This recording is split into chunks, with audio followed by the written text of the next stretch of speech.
Donc bonjour toutes et tous, j'espère que vous êtes génial. Donc aujourd'hui, on a arrivé au 7e cours concernant la série d'apprendre le français du le zéro. Le cours d'aujourd'hui, c'est comment construire une phrase à partir d'un verbe, un pronom personnel et un nom. السلام عليكم، نتمنى انكم تكونوا كاملين في صحة جيدة.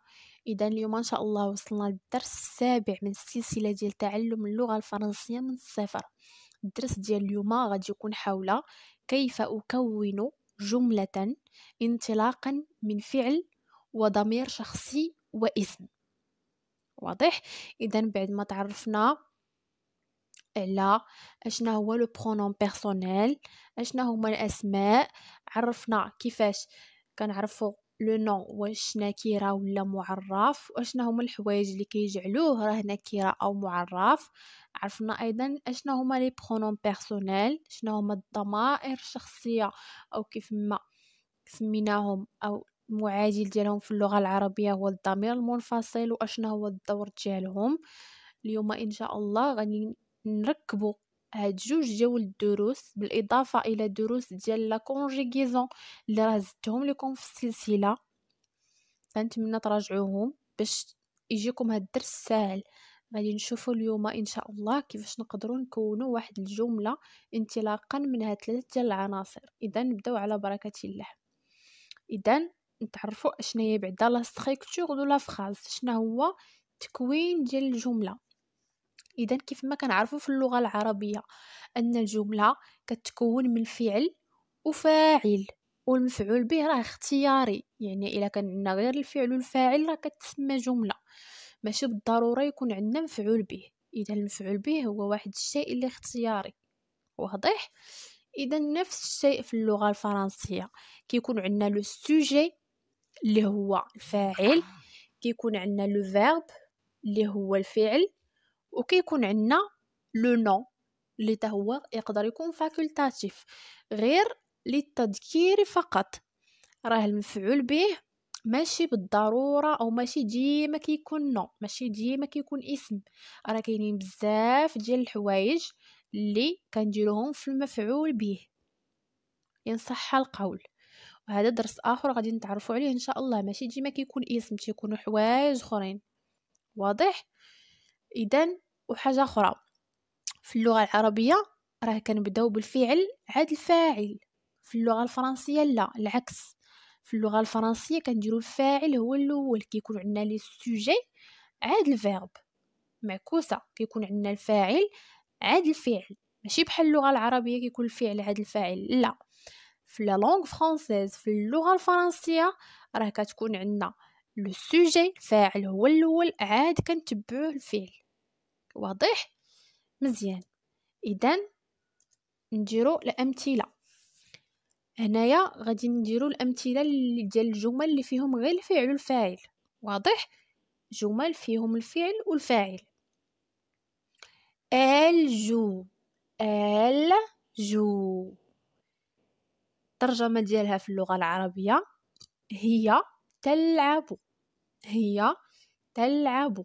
راه هنا عندنا لو فيرب جوي اللي كينتمي للبروميير جروب، ومصرف عندنا في لو بريزون دو لانديكاتيف. راجعوا الدروس ديال لا كونجيغيزون راه كاينين في هذه السلسله هذه باش ما يجيكمش هذا الدرس صعيب.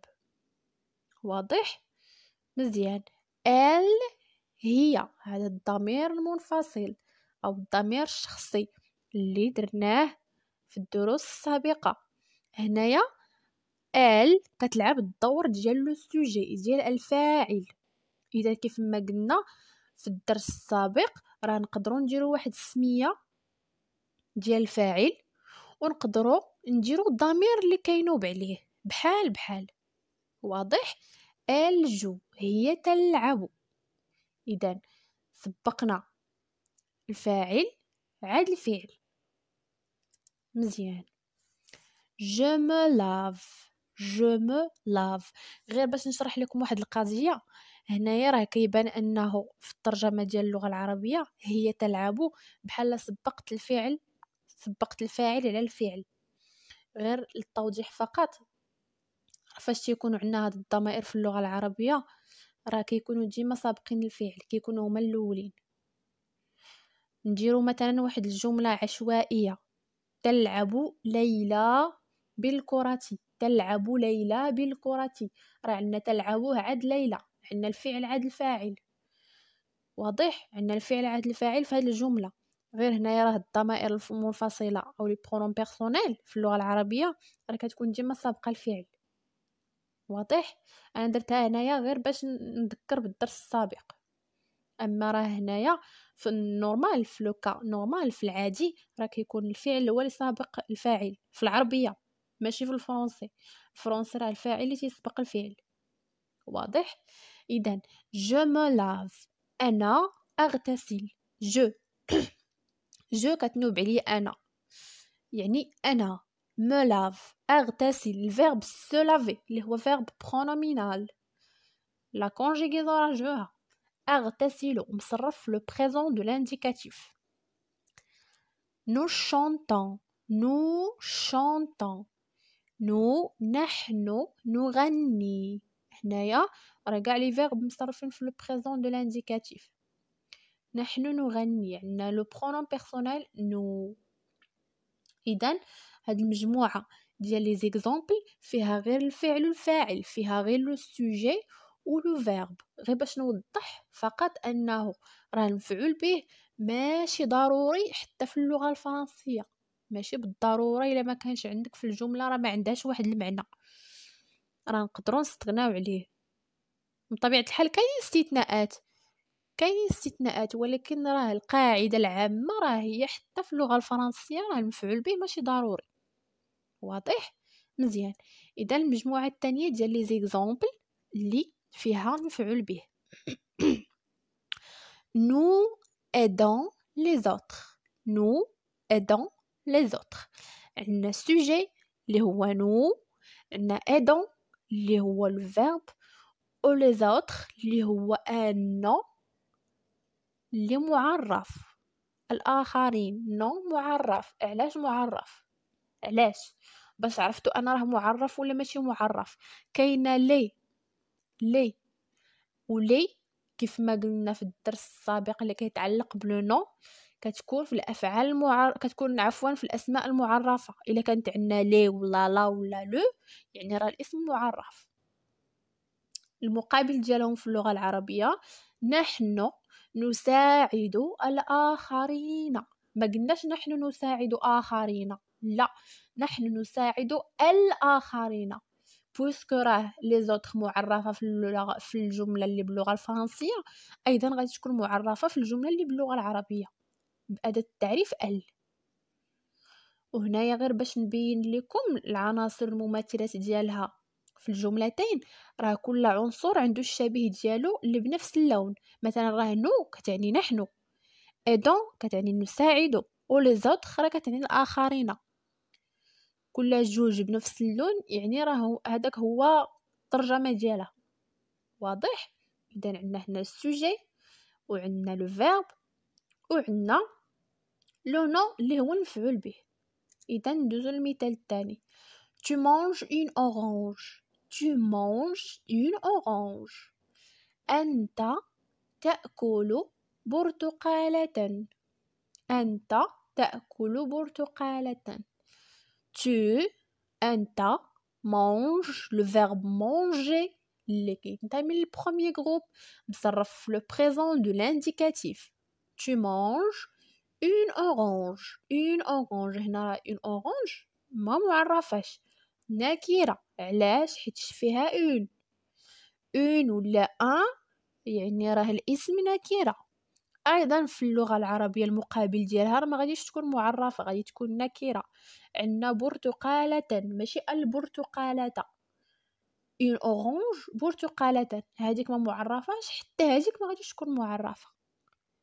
واضح؟ هذوك الضمائر راه نقدروا نعوضوهم بالاسم ديال الفاعل، الاسم ديال الشخص اللي دار الفعل نقدروا نعوضوهم. راه ماشي ديما كيكونوا عندنا الجمل فيهم غير الضمائر، راه يقدروا يكونوا الاسماء. يكون صاحب الفعل هذاك اللي دار الفعل، كنحيدو الضمير اللي كيعوضو ونديرو السميه. اكزامبل: ياسين ريفيز لو كور. ياسين راه بغينا نقولو ضمير كينوب على ياسين هو إيل، ولكن هنايا عندنا ياسين، ياسين هي إيل، بحال بحال. كي درنا السميه كي درنا الضمير، غير خصو يكون هذاك الضمير هو اللي كينوب على الفاعل، يكون ضمير صحيح.